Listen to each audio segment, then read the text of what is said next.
So how has my past experiences with Black Swan events prepared me for this event and other events that have happened? I think that when I look back at what happened during the Iranian Revolution, for me personally, I was someone who had a plan for myself, and that plan got shattered.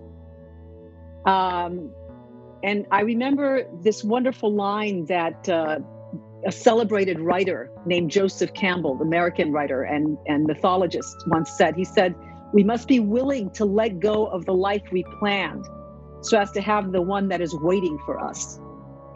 So my experience at that time was that doors shut in my face. And, we have to go towards the doors that are open.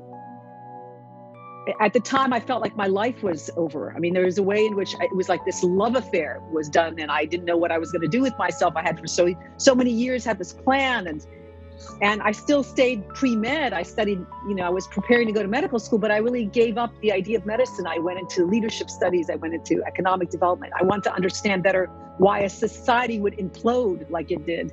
So it changed the course of my career, and I'm really grateful that it did.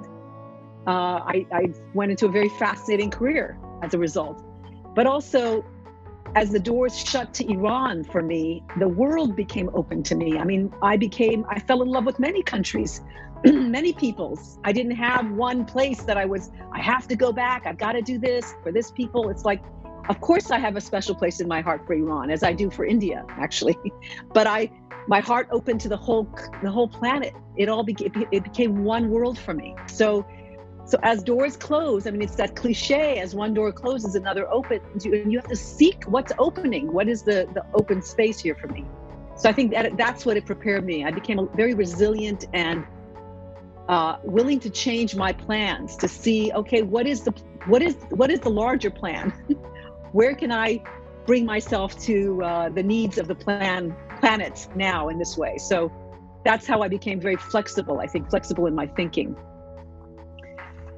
And I also saw, if I may add, one other gift it gave me, and maybe for the COVID-19 period that we're going through now, we all want to go back to a place of normalcy and comfort. I'm just remembering another saying by another celebrated American author and philosopher. His name is Ralph Waldo Emerson. And he said, "Everyone wants to be settled, but only insofar as they are unsettled is there any hope for them." So we're going through a period of unsettledness. But this is where we need to be. We need to wake up. There is so much not okay with our world. The environment, for example. There are things we've taken for granted that have become normalized, that shouldn't be normalized. The disparity in incomes. We're seeing it in this country. I mean, in the United States, there's just the inequalities. We cannot take these things for granted and normal anymore. These are abnormal. Human beings shouldn't have to live this way. So let's be uncomfortable. Let's be uncomfortable. And I'm hopeful because we're uncomfortable.